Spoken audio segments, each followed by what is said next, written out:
राज्यातील शेतकरी कर्जबाजारीपणामुळे आर्थिक संकटात सापडले असून सरसकट कर्जमाफीच्या मागणीसाठी सुरू असलेल्या आंदोलन आता अधिक तीव्र स्वरूप प्राप्त होत आहे.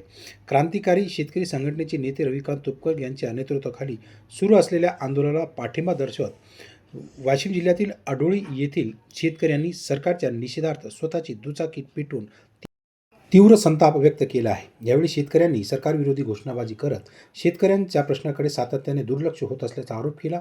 शेतीमालाला हमीभाव नसणे, वाढते उत्पादन खर्च, नैसर्गिक आपत्ती, कर्जाचा वाढता बोजा यामुळे शेतकरी आर्थिकदृष्ट्या खचला असल्याचे आंदोलनकर्त्यांनी सांगितले. आंदोलनकर्त्यांचे म्हणणे आहे की राज्यातील लाखो शेतकरी कर्जाच्या ओझ्याखाली दबले असून अनेक कुटुंब संकटात सापडलेली आहे. अडोळी येथील या आंदोलनामुळे जिल्ह्यातील शेतकरी प्रश्न पुन्हा ऐरणीवर आले असून सरकार याबाबत काय निर्णय घेते याकडे सर्वांचे लक्ष लागले आहे. शेतकऱ्यांना न्याय, शेतकऱ्यांना न्याय, शेतकऱ्यांना न्याय, शेतकऱ्यांना न्याय, संपूर्ण कर्जमाफी, संपूर्ण कर्जमाफी, संपूर्ण कर्जमाफी, संपूर्ण कर्जमाफी. या सरकारचं करायचं काय? या सरकारचं करायचं काय?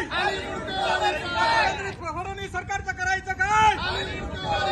कर्जमाफी, कर्जमाफी, पीक विमा मिळालाच पाहिजे.